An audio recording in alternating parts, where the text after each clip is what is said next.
they were reading that chapter from asking the right questions, and I have to write critical thinking questions and answer them. If you're wondering about this assignment, this conversation is for you. I want to show you this picture, most of all because it just makes me smile. A few years ago, I was in Denver for a conference, and this is the view from my hotel window. And I don't know if you can tell. Can you see what that is? Have any of you ever been to Denver and seen this? Okay. It's this giant concrete bear peeking in through the windows of the convention center. It's a blue bear, nonetheless. Okay. You can't probably tell. It's humongous, absolutely huge. Well, first of all, I just like the picture, and I thought it was fun to kind of look at it again. But I also think it's sort of a picture of what we're trying to do when we're engaging in this critical thinking. We're peeking in, if you were real, of course, grant me that. If you were real, you're peeking in, trying to make sense of all these hundreds of people running like little ants across the convention center every single day. And but he only sees a part of it, right? And as you walk around the bear, you get to see different parts of it. So if you've been reading about critical thinking, I like to talk about it in terms of just four very, very basic. Your reading goes into great detail. It's wonderful. If you haven't read it, read it. It's very good. But I like to make things really simple.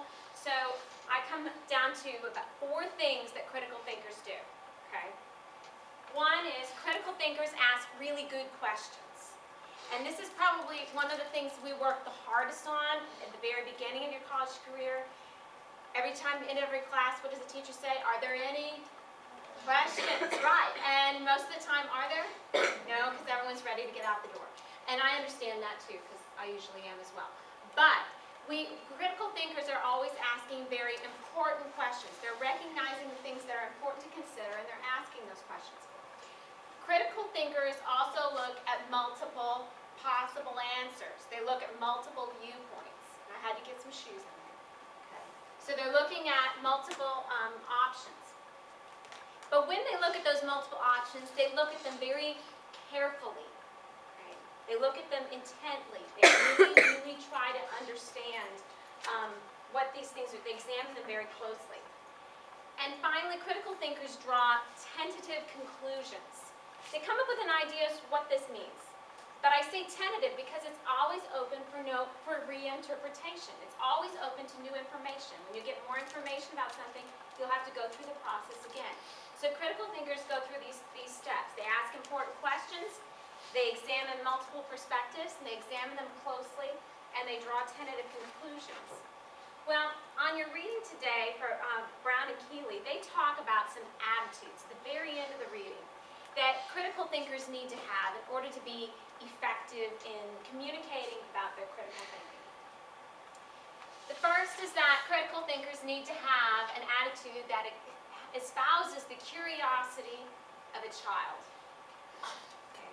You have to be curious. That's asking those important questions, but doing it with a sense of excitement. And, oh, look, I have these questions that I want to answer.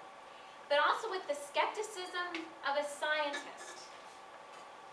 And this is fun. The humility of a monk. Okay, so what do all these have in common? Well, they all are attitudes that critical thinkers have when they're approaching important questions. But I suspect that there's one that you've noticed so far in your college career that we seem to focus on in the university classroom. Which one do you think it would be? Yeah. I think in the university community, we tend to focus on this science part, this skepticism. When you think about criticism and being critical, you think about that little piece in the middle, that sort of attitude. And what I submit to you today when we're talking about critical thinking, we need to remember all 3 attitudes. That sense of excitement and curiosity, the skepticism, but also the humility. Okay, so some of you may recognize this view. Anyone know what it is? Life sciences? Yeah. I was walking around campus and a few weeks ago, and I took this picture. And in case you think I'm really weird, I am fascinated by construction. I truly am. But I took it because I was thinking about constructive feedback. And I was thinking about how this is a great picture in my mind of what we're wanting to accomplish. That constructive feedback is really about building something. Now, I know that often we get feedback, and it's not terribly pleasant. And we must not have audio on here because my audio is on. There you go. There's some feedback for you, okay? Sometimes we get feedback, and it's going to stop. It's not a pleasant thing. Have you ever gotten some negative feedback? Okay, there's got to be more of you than that. How many of you have gotten negative feedback? How many of you have gotten unwanted negative feedback? Okay. We all get negative feedback, and it's hard to know what to do with that information sometimes. We're going to talk a little bit about that today. I think in order for us to talk about negative feedback, though, we've got to know what good feedback looks like. We've got to know what it is that we really want, and I need a volunteer. Come on up. Would you come up here?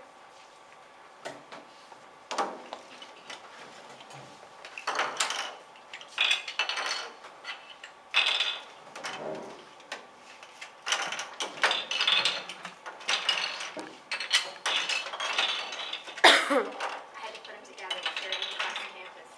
Because you look a little funny carrying autographs. Here. Do something.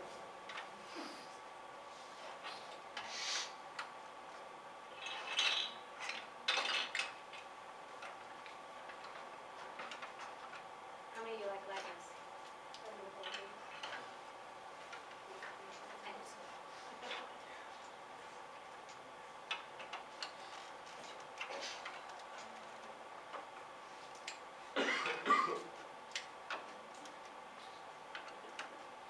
She's being very careful.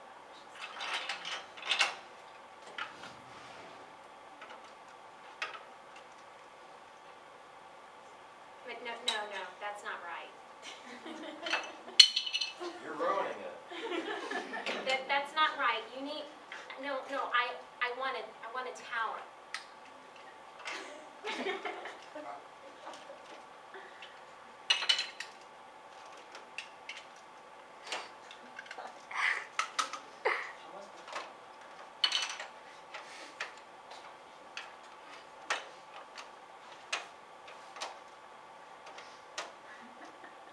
Yeah, that's better, but you're not quite there. You're not quite there, and I'm going to have to just take it from you. I want a tower in a pattern. Okay, what do you think about that feedback? It was negative? All of it wasn't. Not everything I said was negative. She's working very carefully, right? I mean, that could be seen as feedback. You remember the negative, though, don't you? Yeah. It's much more salient. It's always what we remember. What else? Yes? It wasn't like as detailed as it could have been, and therefore it wasn't like constructive because she didn't know how exactly to fix the problem. Yeah, just saying it's not right. What about the instructions to begin with? Yeah, how about that? Have you ever felt that way when you're given an assignment? Do something. Write a paper. Heard that one? Write a paper. And, but no further instructions. So what do we do when we start to get that kind of, okay. So what I want to do is talk just, huh? Let me go back for 1 second because I have a couple minutes. I'm running through this to kind of talk to you about something that's a challenge for students.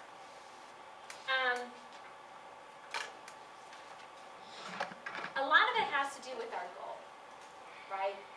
We need to know the goal of what we're trying to accomplish.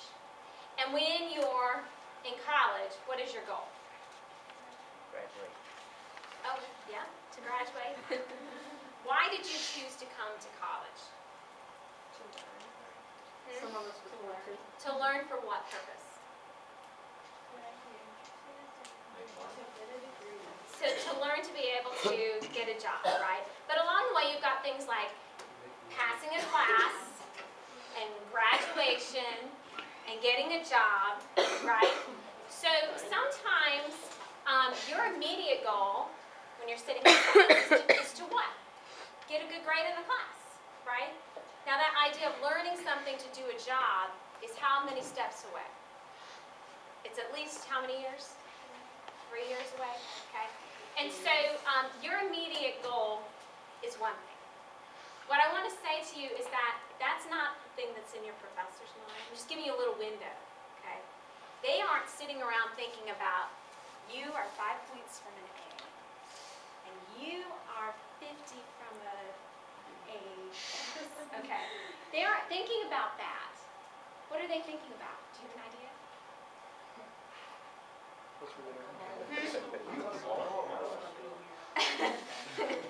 Okay, there may be some personal things too. What are they thinking about in terms of your education? What are they thinking about? Do you have an idea? I wish I could get them to understand what I'm trying to And why are they thinking about what you understand and what you know? Is there a point you do well? Well, you're right. It is our job. We're being paid to do it. They're keeping in mind what you need to know in order to do what you want to do. Right? In the program, they have an idea of what you need to know, what you need to walk out the door knowing. Okay? So when they're looking at you or they're assessing you in terms of your work, that's what they're thinking about. They're not thinking about. So when you come to them and you say, how do I make this an A? This paper an A? What I submit to you is that that's not the same goal that they have. Right? And so one of the ways that you can get more constructive feedback from your professors is to sort of adopt their goal for a while. I would encourage you to. That you want to improve, you want to get better, you want to learn. And what I would also suggest is that when you do that, the grade will follow. All right, off soapbox, on to something else. Okay, so, good feedback. All right, so at the holidays, I was pulling out my tablecloths, and there's some wax on them from the candles, okay? And so wonderful invention, the internet, get on, you can ask any question in the world, and you can find out all sorts of answers, okay? So what is good about this is the kind of feedback, right? I ask a question and I get an answer. What is good about this kind of feedback? How many of you done that? Have asked a question on Google? Come on. At some point, right? Okay. Have you gotten an answer? Okay. What is good about that? What is helpful about that? Why do we engage in that process? It's easy, but It's quick. That's right. And it's very fast. And it's very simple, right? And so good information is not only that, it's very specific, right? I could have typed in wax on cotton and maybe have found the answer. But this was very specific, right? I could say I have wax on my tablecloth and they tell me what to do. Okay? So good feedback is very specific. Right. What else? Okay, I'm looking at what to get. I forget now which one to put on here. I have no idea. But anyway, I'm looking to make a purchase. And, oh yeah, Kindle Fire. Trying to decide, Christmas time, do I buy the Fire or do I get an iPad? I didn't buy either. I'm waiting for the new iPad. Okay, so, but I'm comparing these. What's good about this information? Before I make the purchase, I can go and find this information out. What? I'm so about the reviews. I love the reviews. I hope you all are doing reviews when you purchase things. Yes, the customer reviews, you get real comments from people. What else is good about this? Before I make a purchase, I can go and find out all this information and decide. What is that? They give me information about what's included. It's also very timely. I can get this information before I go and buy this. It wouldn't be very helpful to go and read these reviews after I'd already purchased the Kindle Fire, would it? No. So good feedback is timely. It comes at a time. So, when you think about university classes, what does this mean? A lot of projects come due when? For a lot of assignments come due when? When are your assignments due? Maybe Most not often. so much for freshmen, Dr. Baumgartner. Okay, when are your assignments due this semester, do you know? Do you have big projects due at all? No, not yet. And when are they due? They're right after each other. They're really close together. Does that happen? They all seem to fall at the same time. When are all your tests? Around the same time. So what do you do? How do you prepare for all of those things that happen at the same time? You freak out. Yeah, that's one response. What's another response? You like make a plan and study in advance. You write, you what? I'm sorry, I couldn't hear you. Make a plan and Oh yeah, that's a really good answer. I don't know how many can do it, but yeah, that's a really good answer. If you're wanting to get good feedback about your progress, when should you ask for feedback? Should you wait until 2 weeks before the end of the semester? What do you think? You could start at the beginning, but sometimes you don't know yet then. That's a good idea. You can always ask the problem at the beginning. But sometimes you don't know where you are. So when's a good time to go and see about getting some feedback on something?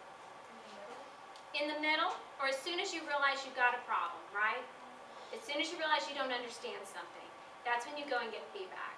Don't wait. Make sure it's timely that you go and get feedback before you get to the end, because then it's not that helpful.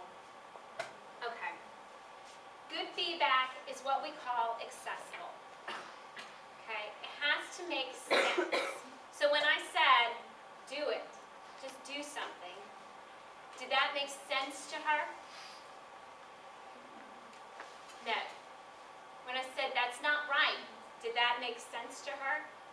No. So good feedback has to make sense. So if something that you're hearing is not clear, then it is not good feedback. Does that make sense to you?